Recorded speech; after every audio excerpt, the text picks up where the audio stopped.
When was the last time you bought something to your grave?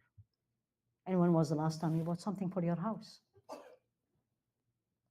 Most of us this last weekend, we bought something for the house. I'm not talking about food and drink, right? I need it. It's beautiful. It's on sale. Buy one, get one free. All these things they do to make us buy things we don't need. What did you buy for your grave?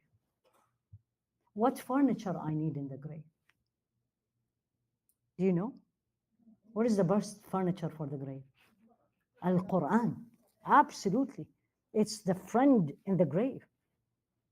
It's going to give me light in the grave. Did you buy any?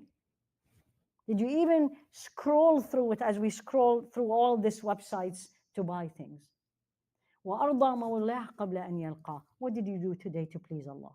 Not to please yourself, not to please people. Something you do. Don't tell me I prayed.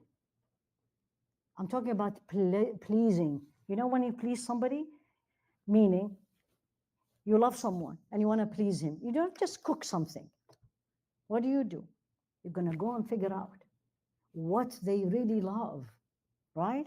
And if it's a gift, you're going to wrap it beautifully. You're going to write this beautiful note. Yes? Nothing wrong. It's beautiful.